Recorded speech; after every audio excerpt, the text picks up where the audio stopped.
CP तलाव येथील कचरा हस्तांतरण केंद्रात कचरा आणण्यासाठी विरोध होत असल्याच्या पार्श्वभूमीवर ठाणे शहरातील विविध भागात कचऱ्याचे ढीग साचू लागलेत.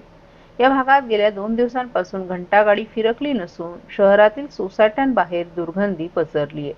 दरम्यान शहरातील कचरा तातडीने उचलण्यासाठी महापालिका प्रशासनाने कार्यवाही न केल्यास आंदोलन करण्यात येईल असा इशारा भाजपचे माजी गटनेते नारायण पवार यांनी दिलाय.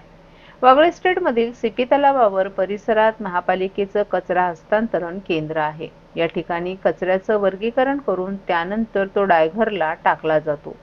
मात्र या केंद्रातील दुर्गंधीमुळे नागरिक त्रस्त आहेत. तर शुक्रवारी रात्री कचऱ्याच्या ढिगाला लागलेल्या आगीमुळे या केंद्रावर कचरा गाडा आणण्यास विरोध केला जात आहे. या पार्श्वभूमीवर महापालिकेनं तोडगा काढण्याऐवजी गेल्या 2 दिवसांपासून शहराच्या काही भागात घंटागाड्या पाठवणं बंद केले.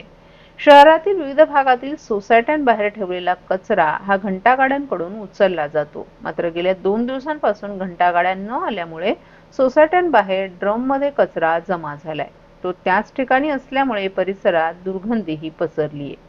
या प्रश्नाकडे भाजपचे महापालिकेतील माजी गटनेते नारायण महापालिका प्रशासनाकडे त्यास आंदोलनाचाही त्यांनी इशारा दिलाय. आतापर्यंत येथे प्रकल्पासाठी महापालिका प्रशासन पूर्णपणे कचरा विल्हेवाटीची यंत्रणा उभारली शकली नाही. सीपी तलाव येथील कचऱ्याच्या प्रश्नावरही तोडगा काढता आला नाही. त्याचा ठाणेकरांना त्रास होत असून शहरातील कचरा वेळीच उचलला न गेल्यामुळे रोगराई पसरण्याची भीती आहे. याकडेही माजी गटनेते नारायण पवार यांनी लक्ष वेधले. राज्य सरकारच्या वतीने करण्यात आलेल्या विविध पायाभूत कामांची पूर्तता महाराष्ट्र राज्य कंत्राटदार महासंघाचे सदस्य असलेल्या ठेकेदारांनी केली आहे. मात्र त्यांची देयक असल्याच्या निषेधार्थ महाराष्ट्र राज्य कंत्राटदार महासंघाचे विभागीय अध्यक्ष मंगेश आवळे यांच्या नेतृत्वाखाली ठाणे जिल्हाधिकारी कार्यालयावर मोर्चा नेण्यात आला. यावेळी मोर्चेकरांनी प्रतिकात्मक तिजोरी आणली होती. अर्थमंत्री अजित पवार या तिजोरीचे दार उघडा अशी मागणी यावेळी मोर्चेकरांनी केली. या मोर्चात हजारो लोक सहभागी झाली होती. राज्यातील सार्वजनिक बांधकाम विभाग, ग्रामविकास, जल जीवन मिशन विभाग, ग्रामविकास आणि जलसंधारणासारख्या अनेक शासनाच्या विभागांकडे काम करणाऱ्या कंत्राटदारांचे अनेक प्रश्न आणि अडचणी सोडवण्याकरिता शासन, मंत्री आणि प्रशासनाकडून शासन स्तरावर काहीही प्रयत्न होत नाहीत.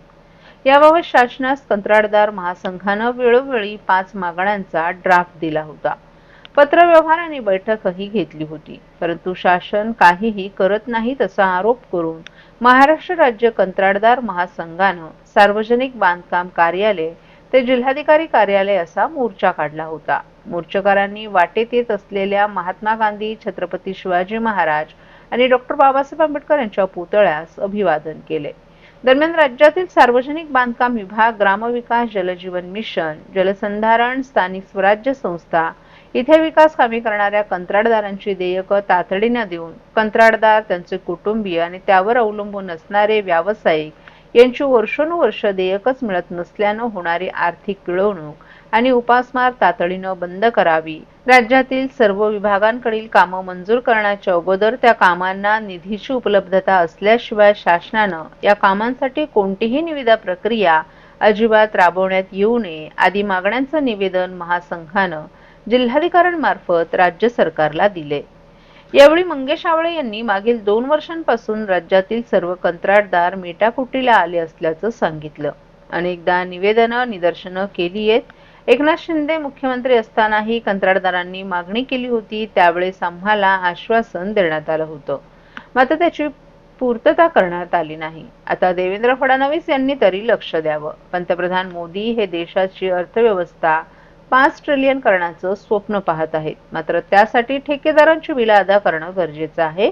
कारण ही बिलं अदा केली तरच ठेकेदारांकडून कर रूपात एकूण देयकांपैकी 22% रक्कम सरकारला देण्यात येत असते.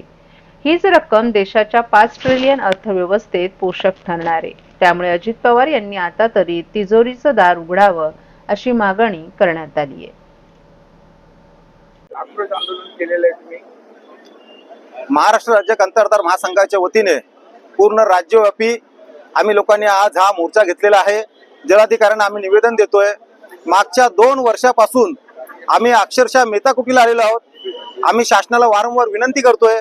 आम्ही लेखी निवेदन दिलं, आम्ही तोंडी येऊन भेटलो, मधल्या काळामध्ये आपल्याच माध्यमातून आम्ही लोकांनी विविध प्रश्नासाठी, मग गणपतीचा उत्सव असू द्यात, दीपावलीचा असू द्यात, नवरात्र उत्सव असू द्यात किंवा मार्च एंडिंगचा असू द्यात, आम्ही वारंवार शासनाकडे येऊन आम्ही सांगत गेलो की आम्हाला तुम्ही निधी उपलब्ध करून द्या. आताच आमच्या बंधूंनी एकाने सांगितलं की हा जो निधी आम्ही काम केलेला आहे, हे काम आम्ही आमच्या स्वतःच्या हितासाठी केलेलं नाहीये. हे जनतेचं काम आम्ही जनतेसाठी केलेलं आहे. लोकप्रतिनिधींनी भांडून, त्या आमदारांनी, त्या खासदारांनी, त्या जिल्हा परिषद सदस्यांनी त्यांनी भांडून शासनाकडनं ही कामं पास करून घेतलेली आहेत. त्याचं रीतसर टेंडर निघालं. ते टेंडर निघाल्यानंतर आम्ही आमच्या घरचा निधी टाकून ही कामं पूर्ण करून दिलेली आहेत. आज मोदीजींचं स्वप्न आहे की भारत हा विकसित भारत घडावा, पण तो विकसित भारत घडत असताना खरोखर त्या विकसित भारताला हे शासन कुठेतरी खीळ बसवत नाहीये का आपण हा उद्याचा जो आधुनिक भारत घडवायचा असेल त्यासाठी तुम्ही कंत्राटदारांची देयकं द्यायला पाहिजेत. आज निवेदन करतो मी पुन्हा एकदा महाराष्ट्र शासनाला. ठाण्याचे मुख्यमंत्री माननीय एकनाथ शिंदे साहेब असताना आम्ही वारंवार त्यांच्याकडे निवेदने दिली. आता आमची देवाभाऊंना विनंती आहे की साहेब आता तर तुम्ही आमच्याकडे लक्ष द्या, कंत्राटदारांनी करायचं काय. वारंवार आम्ही तेच सांगतोय, $5 ट्रिलियन आपल्याला इकॉनॉमी करायचं असं माननीय देशाचे पंतप्रधान विकास पुरुष यांचं स्वप्न आहे. पण ते 5 ट्रिलियनची जर आपल्याला इकॉनॉमी करायची असेल तर कंत्राटदारांची देयकं तर द्यायला पाहिजेत. कारण की आमच्या देयकांमधून 22% निधी हा आम्ही शासनाला त्वरित देत असतो. मग तो जीएसटीचा परतावा असू द्यात, तो इन्कम टॅक्सचा परतावा असू द्यात, तो सिक्युरिटी डिपॉझिटचा परतावा असू द्यात किंवा तो सेसचा असू द्यात किंवा इन्शुरन्सचा परतावा असू द्यात, हे परतावे आम्ही शासनाला ताबडतोब देत असतो. मग $5 ट्रिलियन जर आपल्याला इकॉनॉमी साध्य करायची असेल तर हे 22% 23% शासनाला पुन्हा मिळणार आहेत की नाही, हे शासनाने थोडं याचा विचार करावा. आज बजेट सत्र आहे. आज माननीय आमचे तिजोरी कुठे रे, आपली तिजोरी द्या इकडे. त्या तिजोरीमध्ये आम्ही म्हणतोय, अजितदादांना आम्ही विनंती करतोय त्या तिजोरीच्या माध्यमातून की जसं ज्ञानेश्वरांची ज्यावेळेस ताटी बंद झाली होती आणि त्यांनी म्हटलं होतं की ताटी उघडा ज्ञानेश्वरा, तसं आता अजितदादांना आम्ही विनंती करतो की दादा या तिजोरीचं दार उघडा आणि आम्हाला निधी द्या दादा. एवढं बोलतोय. याच्यात सुद्धा जर आता त्यांना जर वाटत नसेल तर आत्महत्या केल्याशिवाय पर्याय उपलब्ध राहणार नाही आणि याची सर्वस्वी जबाबदारी ही शासनावरती राहील. महाराष्ट्रातील भगिनींना आधार देणारी राज्य शासनाची मुख्यमंत्री माझी लाडकी बहीण योजना. या योजनेअंतर्गत अल्प उत्पन्न गटातील 21 ते 65 वयोगटाच्या भगिनींना मिळणार दरमहा 1500 रुपयांची मदत. अर्ज करण्यासाठी 31 ऑगस्ट 2024 पर्यंत मुदतवाढ. कुटुंबाचं वार्षिक उत्पन्न 2.5 लाख रुपयांपेक्षा कमी असलेल्या महिला पात्र. कुटुंबाकडे पिवळं किंवा केशरी रेशन कार्ड असल्यास उत्पन्नाचा दाखला आवश्यक नाही. पांढरं रेशन कार्ड असेल किंवा रेशन कार्ड नसेल तर कुटुंबाचं वार्षिक उत्पन्न 2.5 लाखांपेक्षा कमी असल्याचा दाखला आवश्यक. योजनेसाठीचा ऑनलाईन अर्ज नारी शक्ती दूत ऍप वरून किंवा पोर्टलवर भरता येईल. ज्या भगिनींना ऑनलाईन अर्ज भरता येत नसेल त्यांच्यासाठी अंगणवाडी, ग्रामपंचायत, वॉर्ड ऑफिस, सेतू सुविधा केंद्रामध्ये किंवा आशाताई बचत गटाच्या CRP यांची मदत उपलब्ध. आता आपल्याला अभिमानानं म्हणता येईल, सुखी आणि सुरक्षित आहे माझी लाडकी बहीण.